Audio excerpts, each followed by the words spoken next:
Shalom saudara sekalian. Melayani adalah wujud pemahaman bahwa manusia tidak bisa hidup sendiri. Termasuk kita dengan pasangan saudara. Tentu tidak dapat berjalan sendiri-sendiri. Kadang kita merasa sudah banyak membahagiakan pasangan kita. Namun pada kenyataannya pasangan kita masih kurang merasa dibahagiakan. Tujuan kedatangan Tuhan Yesus ke dalam dunia ini adalah untuk melayani. Bahkan Dia sendiri telah memberikan teladan melayani kepada kita umat kesayangannya. Seperti halnya yang tertulis di dalam Yohanes pasal 13 ayat yang ke-15. Sebab aku telah memberikan suatu teladan kepada kamu, supaya kamu juga berbuat sama seperti yang telah kuperbuat kepadamu. Jadi kita pun sebagai anak-anak Tuhan juga harus turut melayani orang lain, terutama melayani pasangan kita. Pasti keluarga kita akan berbahagia karena orang-orang yang ada di dalamnya mau saling melayani. Melayani di tengah keluarga berarti mau mengutamakan kepentingan anggota keluarga yang lain dibanding dengan kepentingan diri kita sendiri. Melayani keluarga dapat kita wujudkan dengan cara mau mengalah, mau mengampuni, mau selalu mengasihi, dan menolong satu dengan yang lain. Melayani di tengah keluarga juga dapat kita wujudkan dengan menghindarkan mereka dari perbuatan yang tidak berkenan kepada Tuhan. Orang-orang dengan tipe bahasa kasih ini mempunyai prinsip tindakan nyata selalu lebih baik daripada kata-kata. Kadang-kadang mereka tidak banyak bicara, yang penting bekerja. Mereka adalah tipe orang yang murah hati dalam memberikan pertolongan dan peka terhadap kebutuhan orang lain.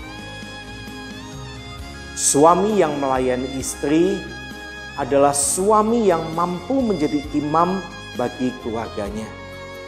Seperti halnya di dalam Efesus pasal 5 ayat 25 yang berkata, "Hai suami, kasihilah istrimu sebagaimana Kristus telah mengasihi jemaat dan telah menyerahkan dirinya baginya." Kehadiran fungsi imam untuk menyerahkan seluruh hidupnya menjadi penghubung antara keluarganya dengan Tuhan lewat doa-doanya. Fungsi imam juga berfungsi untuk menguduskan istri dengan firman Tuhan dan mengasihi istrinya seperti mengasihi tubuhnya sendiri. Suami harus benar-benar paham bahwa istri adalah rekan seperjalanan, partner dalam seluruh aspek kehidupan, mulai diucapkannya janji nikah sampai maut memisahkan. Jadi janganlah kita punya anggapan istri itu wajib melayani suami, maka bisa seenaknya sendiri. Nyuruh ini, nyuruh itu, bahkan tanpa mengetahui kekuatan fisik istri yang juga ada batasnya. Istri juga memiliki tangki emosi yang harus dipenuhi. Jika istri saudara kelelahan, ya bantulah dia. Tidak perlu gengsi. Bahasa kerennya tidak perlu jaim atau jaga image. Yang namanya pasangan hidup ya harus saling mengisi, bukan jaga gengsi. Suami mencuci baju, mencuci piring, atau bahkan membantu istri memasak di dapur, itu sesuatu hal yang wajar. Pekerjaan rumah kelar, istri senang. Bukankah kita bahagia melihat istri kita senang? Demikian pula istri juga harus mampu melayani suaminya, yakni dengan menjadi istri yang bijaksana.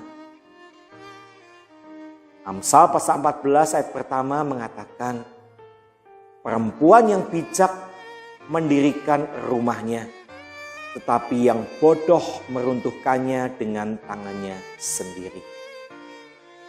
Menjadi istri yang memiliki kualitas membangun dalam keluarga, yakni dengan menjadi pribadi yang lemah lembut, mau diajar, mau berubah, menjadi istri yang pemaaf, serta menjadi istri yang mampu membawa damai sejahtera dalam keluarganya. Seorang istri juga harus mampu menjadi radar bagi suaminya, yakni dengan memiliki kepekaan yang lebih kuat daripada suaminya, dengan menjaganya melalui kebenaran firman Tuhan yang direnungkan setiap hari, sehingga dengan kepekaan itu mampu menolong suaminya.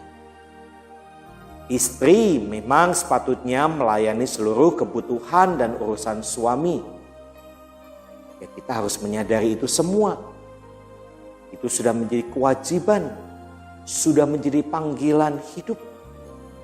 Yang harus istri lakukan adalah menjaga komunikasi bersama suaminya. Kalau capek, ya bilang baik-baik. Minta suami saudara mengerti dan memahaminya. Jangan sungkan meminta bantuan suami. Dan satu lagi, jangan menganggap istri itu adalah seorang pembantu. Itu salah besar. Para istri memasak juga untuk dinikmati bersama dengan suaminya, bukan? Melayani suami dengan baik juga jadinya menyenangkan suami, bukan? Apa tidak bahagia bila melihat suami senang dengan masakan kita? Kita pasti bahagia. Suami adalah pasangan hidup, bukan majikan. Jadi stratanya sama di hadapan Tuhan. Yang beda adalah pada umumnya suami bekerja di luar rumah, sedangkan istri di dalam rumah. Tapi ya sama-sama bekerja. Intinya menunjukkan kesediaan untuk menolong dan meringankan beban satu dengan yang lain. Ada beberapa ciri seorang yang memiliki tipe ini adalah mereka yang sangat suka dilayani waktu makan, suka disiapkan koper dan perlengkapannya kalau mau bepergian. Seseorang dengan tipe bahasa kasih ini akan memberikan suatu kebahagiaan tersendiri di saat ada seseorang yang melayani dirinya. Dia akan merasa senang ketika ada seseorang yang mau melayani.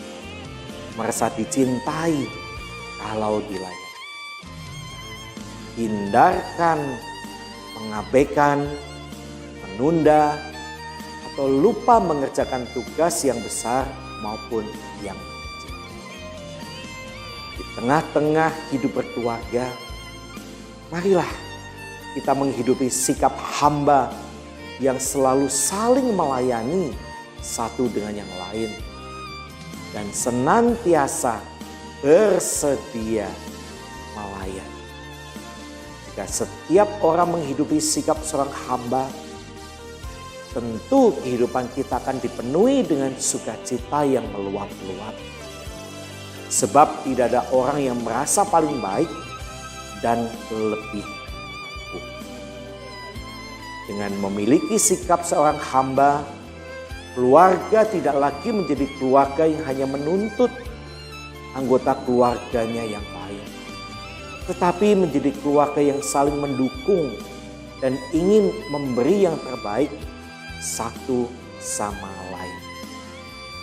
Hal ini dapat menumbuhkan sikap kedekatan satu dengan yang lain, juga perasaan diterima dan dihargai serta didukung untuk melakukan hal-hal yang baik, sehingga keluarga kita senantiasa penuh dengan cinta dan kasih. Ketika semua peranan dan fungsi dapat dilakukan dengan baik dan maksimal serta seimbang, maka keluarga kita akan menjadi keluarga yang bahagia. Selamat menerapkan prinsip kasih Tuhan, yakni dengan melayani pasangan hidup kita. Quotes hari ini, bangunlah hubungan yang kuat, utuh dan erat dalam keluarga. Isilah hubungan itu dengan saling melayani. Keluargaku adalah surgaku. Tuhan Yesus memberkati.